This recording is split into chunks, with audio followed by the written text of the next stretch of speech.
I've never told this story publicly before, but it's something that still sticks with me. This didn't happen to me directly. It was my grandmother. She told me this years ago, and I still remember every detail. This took place in February 1956. She was 18, freshman year in college. She always said that time in her life felt like freedom, but also strange. There were strict rules, especially for girls. Curfews, expectations, and honestly, a lot of things people just didn't talk about, crime included. The school kept things quiet, too quiet. Anyway, at some point during winter semester, she got sick, really sick. There was this flu going around campus. Hong Kong flu, I think she called it. They moved her out of her regular dorm room so she wouldn't infect her roommate. They put her in this convalescent room, same building, but a different wing, a new wing, still under construction. She said the place felt off, not finished, too quiet. Sometimes she'd see maintenance workers walking around outside through the window, just doing their thing. It didn't feel unsafe, just empty.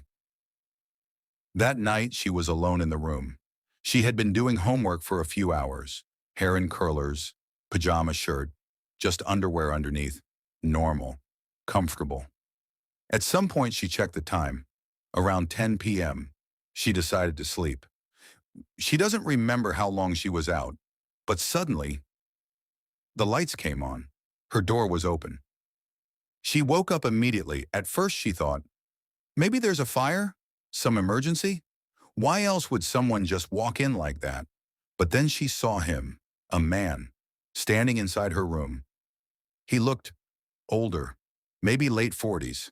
He quietly closed the door behind him, then locked it. That's when it hit her. This wasn't an emergency. He started walking toward her, slow, very slow. He raised a finger to his lips, like telling her to be quiet. She said what scared her most was how clearly she could see him. The lights were bright. She noticed everything. His skin, his bright red hair, the clothes he was wearing, a suede jacket, green corduroy pants, and in his hand, a screwdriver, sharp, too sharp. He got closer, closer, right next to her bed. Her mind was racing, but for some reason, the only thought she had was, he can't see me like this. She didn't want him to see her in just a pajama shirt and underwear. Out of everything happening, that's what stuck. So she started talking, fast, nervous. She told him she was sick, that he shouldn't be there, that he could catch it. She just kept talking, didn't stop. He didn't like that, he snapped. Shut up, he said, called her stupid, pressed the screwdriver closer to her throat, harder. But she didn't scream. She didn't fight. She just kept talking about the flu, about how contagious it was, how he could get sick, how bad it would be, just nonstop. Something changed. She noticed it. His grip started to loosen. His expression shifted, confused, like he didn't expect this reaction. And then, slowly, he stepped back, still staring. Then suddenly, he turned and ran, out of the room. She heard a door slam somewhere nearby. A fire door, she thought, but no alarm. Nothing. That's when it all hit her at once. The fear, the reality. She broke down, started crying, ran straight to the RA's office. Campus police were called. She told them everything, every detail. They didn't believe her. They said it was a dream, that she was sick, emotional, that none of it happened. A week later, they came back, asked her to identify someone, just a line of men sitting on a bench. No explanation, no context, just, do you recognize anyone? She pointed him out immediately. It was him, no doubt. And then, nothing, no updates, no information. Life just moved on. Almost a year later, she finally learned the truth. A girl had been found, dead, sexually assaulted, stabbed, mostly around the neck. The man my grandmother saw, he was responsible. He worked as an electrician on campus. That's how he got access, keys, rooms, doors, even the fire alarm system. That's how he got in. and how he got out. They caught him, declared him insane, sent him to a state hospital. And my grandmother, she never got closure. The school kept it quiet, covered it up, didn't want panic, didn't want bad publicity. She always told me one thing, not about fear, not about danger, but about something strange. She said the only reason she survived was because she wouldn't stop talking about being sick. Not because she was brave, not because she had a plan. Just a random thought that somehow saved her life. And honestly, that's the scariest part. I hate sports, not because they're boring, but because of something that happened when I was 11. My older brother played baseball, so we were always at these big sports complexes. I didn't really watch the games. I just wandered around. My dad never kept track of me much. He was focused on my brother. I actually liked that freedom. One day during a long tournament, I got bored and went to the parking lot.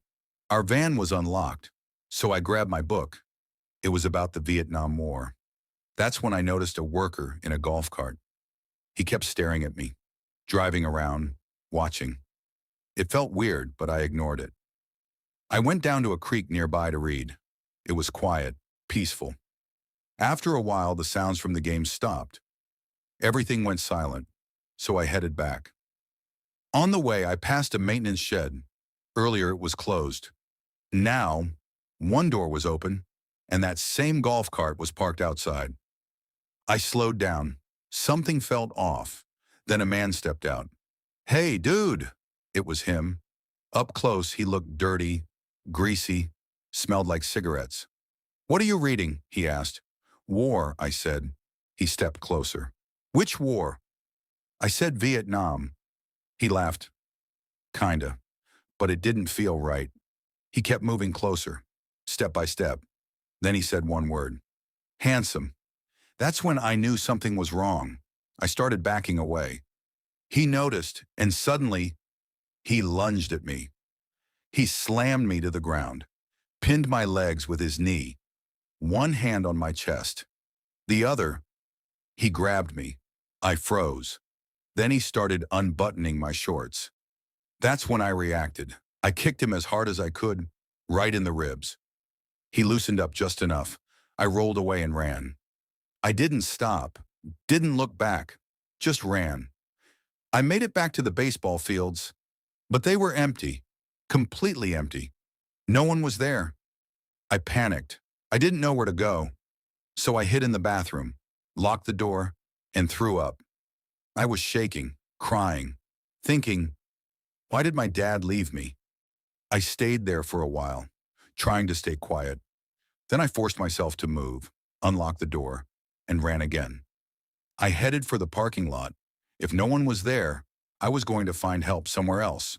As I ran, I saw the golf cart again. My heart dropped. But then I saw cars. One was my brother's coach. I ran to him. "Why are you still here?" he asked. All I said was, "My dad forgot me." He helped me, called my dad.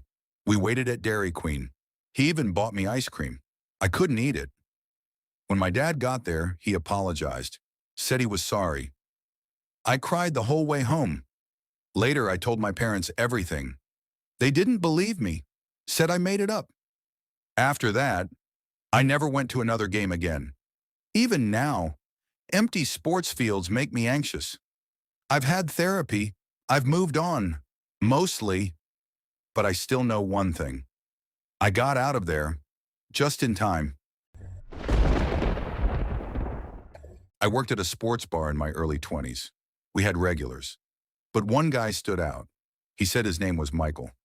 At first, nothing too weird, just talkative. Once he even tried to set me up with his lawyer son. I laughed it off. But then he kept showing up, almost every shift. If I wasn't there, he'd leave. He started asking personal stuff about my boyfriend, my home, my life. I tried to dodge it, but I probably shared more than I should have.